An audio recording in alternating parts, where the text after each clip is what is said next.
Okay, so you can see I've got the election map up, and I've got 5 AIs that are going to give me MRP polls based on the MRPs based on the balls that are going to be pretty decent on predicting an election. Maybe, I doubt, but still, it's going to be somewhat fun, and it's going to give us actual MRPs rather than generic predictions made by people outside of the state. Even and people inside. I've made a few predictions. You can watch a few of mine that have a few based on the polls, but they have a few that are sort of way drastic as well. But the idea is that new MRPs are coming out right now. So the first thing that I did was so that each of the polls were given to each of the things. Each of the AIs were given to guess a number, and of course, Gemini and Claude both chose 42. So I gave them heads or tails, and yeah, you can see heads here. Google got there. The MRPs, the AR MRPs are in. Let's see the top 5. So, in 5th place, I have Grok. Grok had a pretty... thing is, I didn't prompt correctly, but they did spend 5 minutes on making this map, which is literally Labour wins everything with a 15% margin, and then the rest is won by one nation by a marginal margin.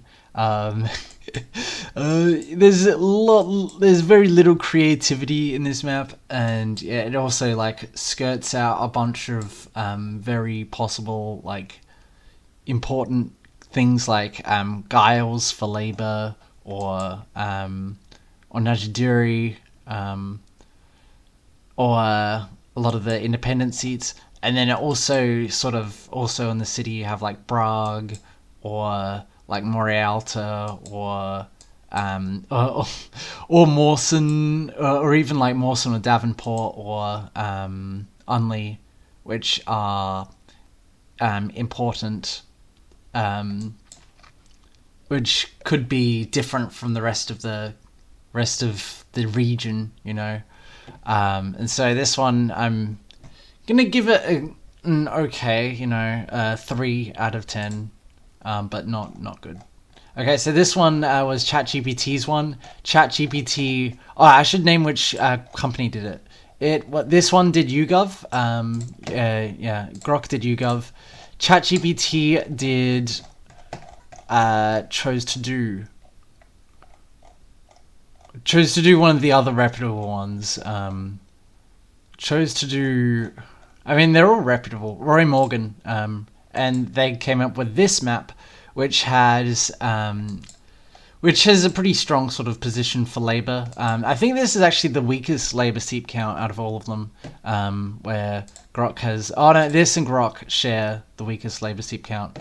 And thus they're at the bottom too, because I'm actually a Labour copium.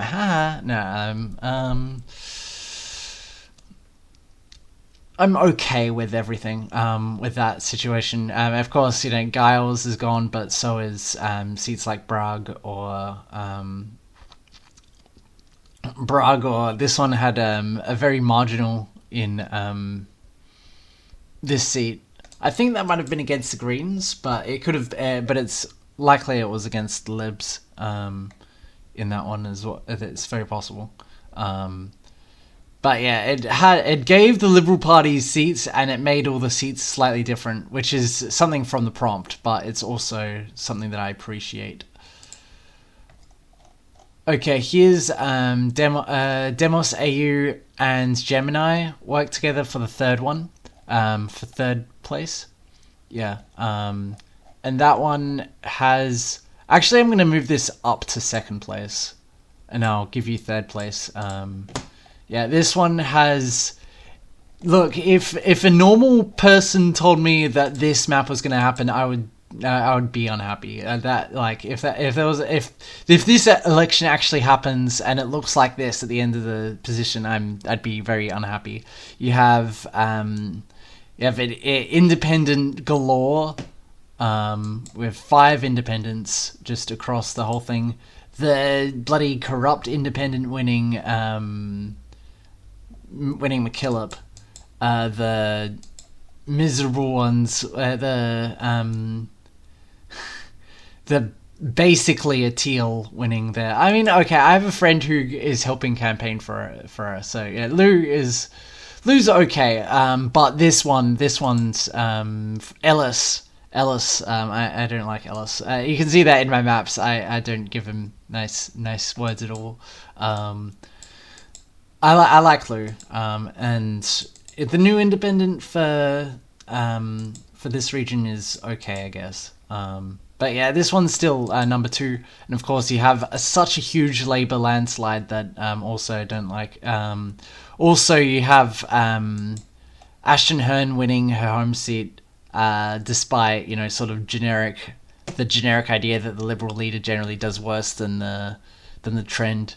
And she's the one that's actually holding a seat by a decent amount, whereas there's a few other ones like in Hammond and Hammond, I'd say would usually go One Nation before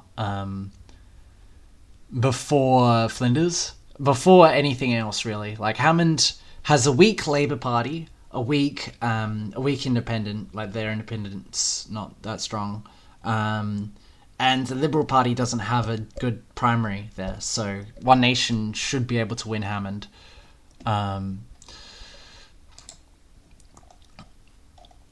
If they win 20% of the vote, and that's what I think this is the one that I was talking about had 20% for One Nation. I could be miserably wrong, but yeah, One Nation 19%. They should win Hammond with 19, with 20. Yeah.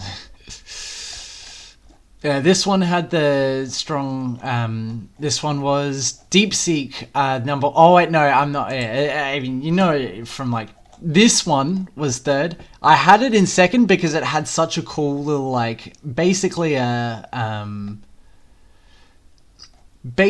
a whole document and everything. But then you look at this, and there's no independence. The Liberal Party is like a very strong opposition, despite this one having at one point down from from One Nation, and the Liberals win a lot of safe seats which aren't actually safe. Cavell, notably, should be at least marginal to both either Labour or an independent. Yeah, this one's a strong 3rd, even though the graphic is cool. Okay, now first place. The first place is going to be Deepseek. Deepseek had a pretty realistic one, being honest. Even though it did, all of these made up electorates. I think most of them made up fake electorates, except for Claude. Claude made up, had real electorates. This one has a bunch of fake electorates. Sturt, the electorate of Sturt. Yeah, the federal one. Torrens and West Torrens. I think Torrens is real. I could believe that Torrens is real, but West Torrens is over here somewhere. I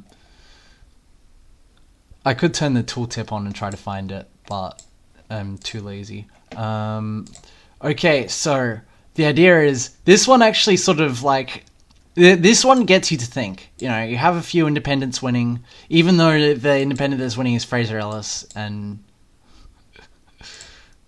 1, 2, 3 is Fraser Ellis.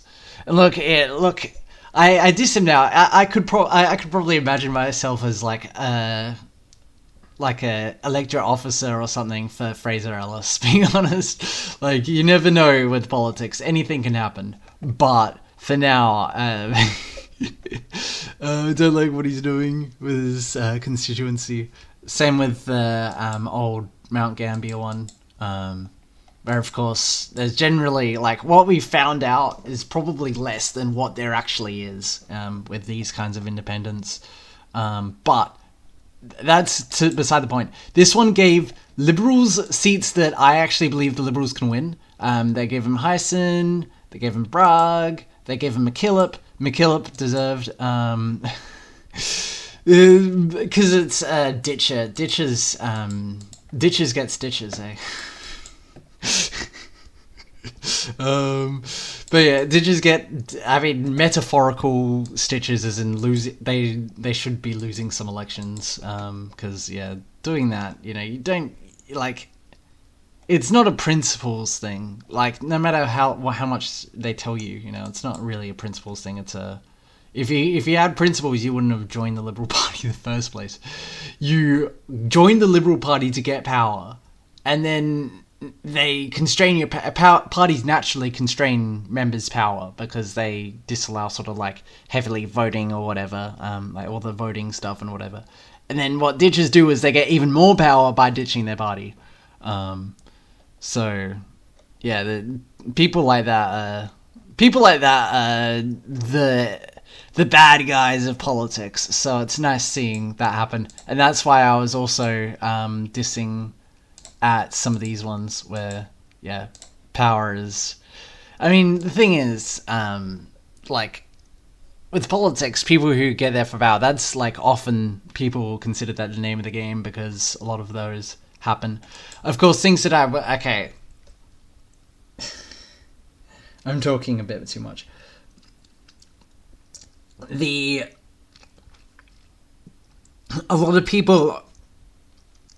A lot of politicians only join parties to gain party and power in the party, and then from there you gain power in the party, you get a ministry role, and you can do government like that. And often that's somewhat altruistic, and you have that general sort of goal in mind.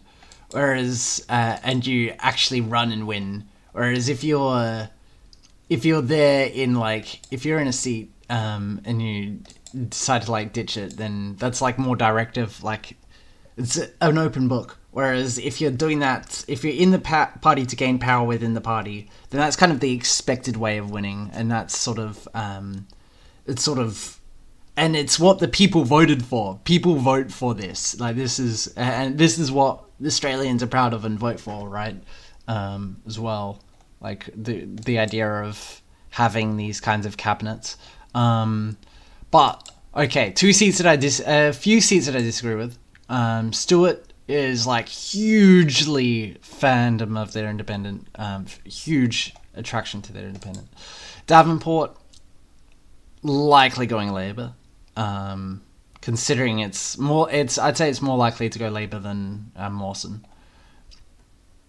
Then Colton, similarly, more likely to go Labour than